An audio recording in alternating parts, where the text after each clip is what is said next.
जय श्री राम। इंडिया में VPN use करना लीगल है और ये सेंटेंस सुनकर चिंता खत्म नहीं, क्योंकि 2022 में एक ऐसा रूल आया था जिसने दुनिया की बड़ी वीपीएन कंपनीज को इंडिया से भगा दिया। और आज भी व्हाट्सएप पे मैसेज घूमते हैं वीपीएन बैन हो गया, जेल हो जाएगी। तो सच क्या है? आज फाइनल आंसर एविडेंस के साथ। नाउ ये वीडियो किसके लिए है? अगर आप नेटफ्लिक्स यूज देखना चाहते हो, पब्लिक वाईफाई पे बैंकिंग करना चाहते हो, फॉरेन कंटेंट एक्सेस करना चाहते हो और या बस कन्फ्यूजन दूर करनी है कि कहीं मैं कोई गलत काम तो नहीं कर रहा, तो ये कुछ मिनट आपके लिए है। यहाँ हम 4 बातें कवर करेंगे। एक, वीपीएन लीगल है या नहीं। दूसरा, आईटी एक्ट में एक्चुअली लिखा क्या है। तीसरा, 2022 का सीईआरटी इन रूल किस पे अप्लाई होता है। और चौथा, वो सिचुएशन जब वीपीएन इलीगल बन जाता है। पहले एक बात क्लियर करते हैं, ये वीडियो रिसर्च बेस्ड एक्सप्लेनर है, लॉयर की प्रोफेशनल एडवाइस नहीं। सोर्सेज हैं आपके आईटी एक्ट 2000, सीआरटी इन अप्रैल 2022 के डायरेक्टिव और public available records. Now specific legal case या क्रिमिनल मैटर हो तो प्लीज क्वालिफाइड लॉयर से ही बात करें। हम यहाँ पे इन्फॉर्म करते हैं, डिसाइड आप करते हैं। नाउ सबसे सीधी बात, पहले वीपीएन इंस्टॉल करना, यूज करना और सब्सक्राइब करना इंडिया में इलीगल है या नहीं। कोई लॉ नहीं है जो आम कंज्यूमर को वीपीएन यूज करने से रोकता है। आप स्टूडेंट हो, फ्रीलांसर हो, सैलरीड हो, ट्रेवलर हो, वीपीएन डाउनलोड करना, पेड सब्सक्रिप्शन लेना, डेली ब्राउजिंग के लिए चलाना, सब लीगल है। तो फिर क्वेश्चन ये उठता है कि कंफ्यूजन कहाँ आती है ना? दो जगह से आती है। पहला, 2022 में एक रूल वीपीएन कंपनीज के लिए था जो यूजर्स के लिए नहीं। दूसरा, कुछ एक्टिविटीज जो वीपीएन के साथ करने पे इलीगल हैं, लेकिन वे एक्टिविटीज खुद इलीगल हैं वीपीएन के बिना भी, अगर आप उसे यूज करते हो। नाउ आईटी एक्ट 2000 ये एक इंडिया का प्राइमरी साइबर लॉ है। इस पूरे एक्ट में वीपीएन शब्द का एक बार भी मेंशन नहीं किया गया, लेकिन 2 सेक्शन यहाँ पे रेलेवेंट है।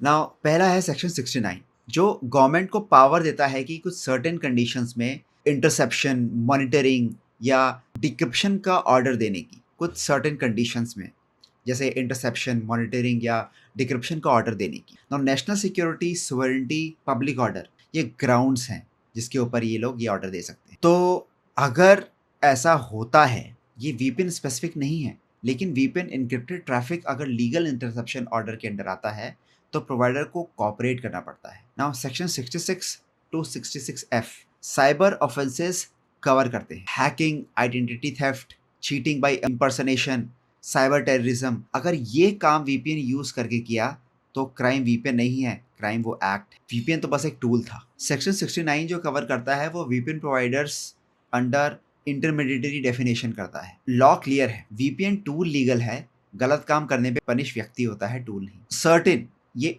Indian computer emergency response team है, जो साइबर सिक्योरिटी का एक तरह का ऑफिशियल बॉडी है। इन्होंने एक डायरेक्टिव जारी की थी जिसमें वीपीएन सर्विस प्रोवाइडर्स को बोला गया कि अपने कस्टमर्स का डेटा 5 साल तक स्टोर करना ही पड़ेगा आपको, जिसमें नाम हो गया, address, contact, IP address, allotted dates, कौन सा सर्विस लिया, सब कुछ। नाउ ये रूल किस पे लगा? ये रूल लगा वीपीएन प्रोवाइडर्स पे, कंपनीज पे, एंड यूजर्स पे नहीं लगा। नाउ ये एक इंपॉर्टेंट डिस्टिंक्शन है जिसको आपको ध्यान रखना है। आपको पर्सनली कोई लॉग मेंटेन नहीं करना है, आपको कुछ रजिस्टर नहीं करवाना, आपकी रिस्पॉन्सिबिलिटी कुछ नहीं बदली यहाँ पर।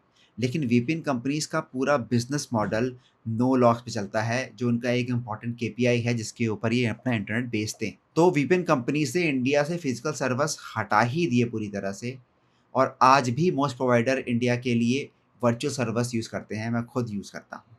सो इसका मतलब क्या हुआ कि फिजिकली जो सर्वर्स हैं उनके, जिस पे कोई भी डेटा लॉग नहीं पड़ता, वो दूसरे देश में होस्टेड होते हैं, लेकिन जो आईपी एड्रेस होता है वो इंडिया का शो करता है। तो वो क्या करते हैं, फिजिकली सिंगापुर या हांगकांग से रीराउट करके इंडिया या मुंबई या दिल्ली लोकेशन या कोलकाता, जो भी है, जो भी नियरेस्ट उनके वर्चुअल लोकेशंस वाले सर्वर्स हैं, उसके आईपी आपको प्रोवाइड करवाते हैं, जिससे सिस्टम को ये लगता है कि आप इंडिया में बैठे हो। तो यूज़र के लिए मतलब क्या, आप लीगली यूज़ कर सकते हो, ये मतलब है। प्रोवाइडर को डिसाइड करना पड़ता है कि लॉग रखेगा या नहीं। ना ये प्रोवाइडर का बिजनेस डिसीजन है, आपका प्रॉब्लम नहीं है। अब सिचुएशन जब वीपीएन यूज़ करना एक्चुअली लीगल बन जाता है, ये समझते हैं। तो आप याद रखो, वीपीएन लीगल नहीं है, लेकिन वीपीएन के साथ इलीगल काम करना इलीगल है। 4 एग्जांपल के साथ समझाता हूँ। पहला, कि गवर्नमेंट ने जो कंटेंट या वेबसाइट बैन किया हुआ है वो वीपीएन से एक्सेस करना इलीगल है। कोई बैन लिस्टेड वेबसाइट कि कुछ सर्टेन कंटेंट कैटेगरीज को वीपीएन से खोल के देखना भी इलीगल है, या उसको शेयर करना भी इलीगल है, पनिशेबल है। दूसरा, कोई भी pirate content, copyright movies, software, paid courses VPN से डाउनलोड या डिस्ट्रीब्यूट करना एक क्राइम है। ओके, वीपीएन चाहे लीगल हो। तीसरा, कोई फाइनेंशियल फ्रॉड करना, हैकिंग करना, आइडेंटिटी थेफ्ट करना, कोई फिशिंग, कुछ भी साइबर क्राइम वीपीएन के थ्रू करना इलीगल है। और यहाँ पर वीपीएन यूज होने से एक सेंटेंस और भी हैवी हो सकता है, क्योंकि इंटेंट टू इवेड डिटेक्शन यहाँ पे प्रूव होने लग जाता है कि आप अपने आप को और बचाने के लिए और इस गलत काम के क्राइम को करने के लिए, इंटेंशनली आप करने के लिए, आप ये नहीं बोल सकते कि आपसे गलती से क्राइम हो गया। आपने इंटेंशनली वीपीएन लगाया और एक काम किया है, तो वो वायलेशन और हैवी पड़ जाता है। चौथा, वर्कप्लेस या कॉलेज की पॉलिसीज जो होती हैं, जिसमें मतलब ये कोई लॉ नहीं है, लेकिन कॉन्ट्रैक्ट वायलेशन है एक तरह का।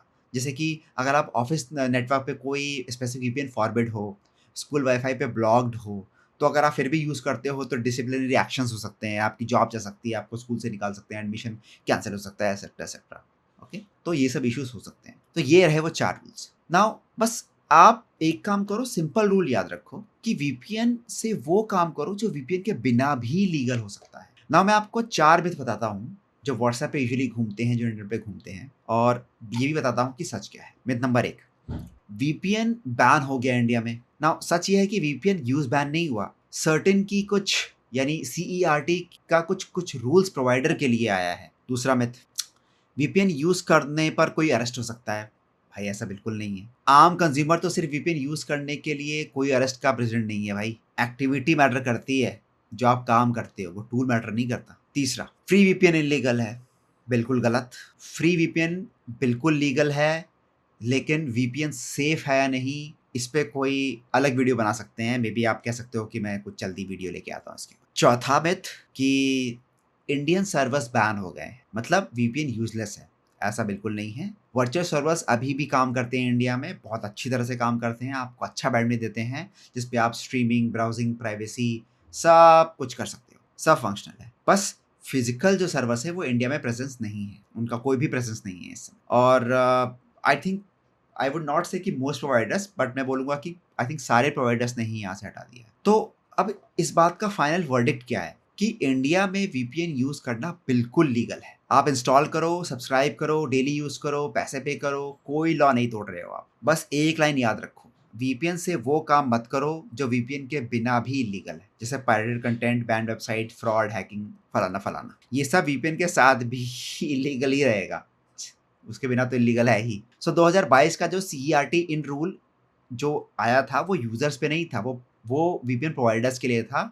आपको पर्सनली कोई कंप्लाइंस नहीं करनी है। तो अगर आपको ये वीडियो पसंद आया है, आपको ये काम का वीडियो लगा है, तो प्लीज़ सब्सक्राइब बटन दबा दो और बेल आइकन का घंटा दबा दो, जिससे और आगे वीपीएन की हम टेस्टिंग, उसकी मेथोडोलॉजी, फ्री वीपीएन के सेफ्टी टेस्ट वगैरह, और बेस्ट वीपीएन इंडिया में कौन सा है, नेटफ्लिक्स यूज़ करने के लिए कौन सा है, अगर आप नेटफ्लिक्स यूएस वगैरह यूज़ करना चाहते हो, सब कुछ मैं एविडेंस के साथ भेजने वाला हूँ। यहाँ पर आपको सब कुछ दिखाने वाला हूँ एविडेंस के साथ। अब आप मेरी हेल्प ये कर सकते हो कि आप कमेंट्स में ये बता सकते हो कि वीपीएन के बारे में आपका क्या कोई कन्फ्यूजन है जो मुझसे छूट गया है, आपका कोई क्वेश्चन हो, तो प्लीज़ फील फ्री कमेंट करो। मैं पूरी कोशिश करूँगा उस पर रिप्लाई करने की। नहीं तो मैं एक काम करता हूँ, मैं आपके लिए एक नेक्स्ट वीडियो बना सकता हूँ इस पर, जिसमें हम आपके इन सारे कन्फ्यूजन्स को दूर कर पाएंगे। तो मिलते हैं अगले वीडियो में, तब तक के लिए बेंचमार्क सूत्रा